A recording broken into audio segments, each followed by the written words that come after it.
At least 67 Palestinians were killed while waiting for aid in northern Gaza. Israel opened fire and denied responsibility for the casualties.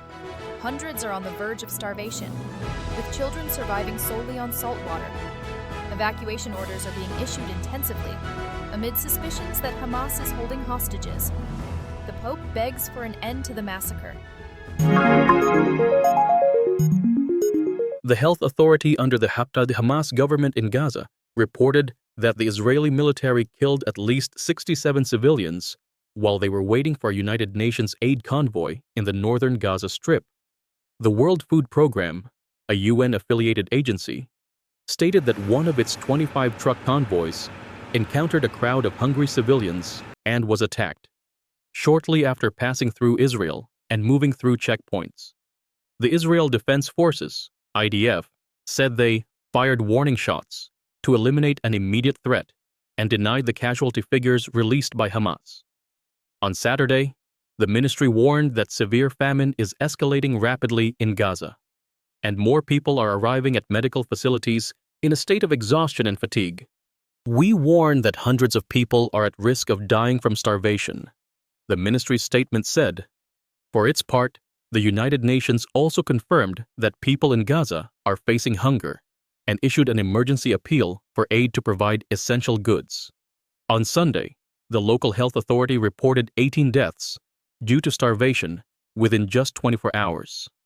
A large number of injured individuals from northern Gaza were transferred to Shifa Hospital in Gaza City. The hospital's director, Dr. Bai Hassan al-Sher, said on Sunday that the facility is overwhelmed.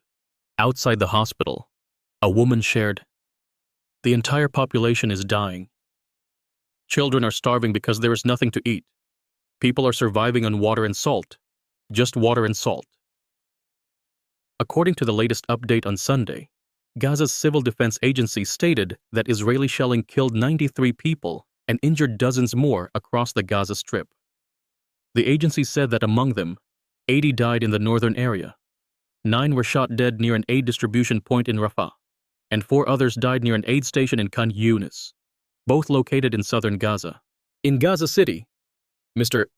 Qasem Abu Khater shared that he tried to get a bag of flour, but instead found a desperate crowd and a deadly stampede. He described, "Tanks fired indiscriminately at us, and Israeli snipers shot as if they were hunting animals in a forest. Dozens were martyred right before my eyes, and no one could help anyone." The World Food Programme, WFP, of the United Nations condemned the violence targeting civilians seeking aid as completely unacceptable. In a statement posted on the X platform, the WFP said, "Malnutrition is increasing with 90,000 women and children needing urgent treatment.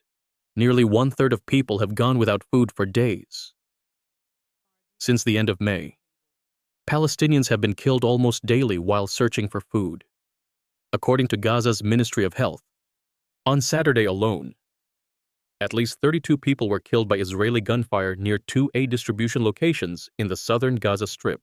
Many incidents have been reported near distribution centers operated by the Gaza Humanitarian Foundation, GHF, a group backed by the United States and Israel, using private security forces to distribute aid from points inside Israeli military zones. However, some attacks occurred near aid areas coordinated by the United Nations.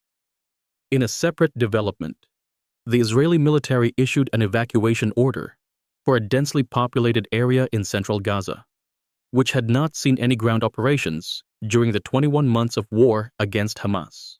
On Sunday, the Israel Defense Forces, IDF, stated that residents and displaced Palestinians currently sheltering in Deir al-Balah must immediately leave the area and move toward Al-Mawazi, a region along the Mediterranean coast. The evacuation order, possibly signaling an imminent large-scale attack, sparked panic among tens of thousands of Palestinians, along with the families of Israeli hostages, who fear their loved ones may be detained in the city. The Israeli military has conducted airstrikes in the area, but has not launched any ground operation. On Sunday, the Israeli army dropped leaflets from the air, instructing residents in several southwestern areas of Deir al-Balah to leave their homes and move southward. The Israeli army stated, "The defense forces, Israel, continue to operate with strong force to dismantle the enemy's capabilities and terrorist infrastructure in the region, adding that they had not entered these districts during the conflict. The affected neighborhoods in Deir al-Balah are densely populated with displaced Palestinians living in makeshift tents. According to Israeli sources, the reason ground forces have not entered the area is due to the suspicion that Hamas may be holding hostages there. It is estimated that at least 20 of the 50 remaining hostages in Gaza are still alive. More than 2 million Gaza residents have been forced to flee their homes at least once since the war between Israel and Hamas began, with numerous evacuations ordered by Israel covering the territory. On Sunday, Pope Leo XIV called for an immediate end to the horrors of war and strongly condemned the indiscriminate use of force. His appeal came just days after a deadly Israeli airstrike targeted the only remaining Catholic church in Gaza, an incident that prompted Israeli Prime Minister Benjamin Netanyahu to express deep regret. Israel launched its military campaign in Gaza in response to attacks led by Hamas on October 7, 2023, which resulted in around 1,200 Israelis being killed and 251 taken hostage. According to figures provided by the Ministry of Health under the Hamas administration, the Israeli offensive since then has killed over 58,195 Palestinians in Gaza. The United Nations and other organizations regularly cite this number as the most reliable casualty statistic available.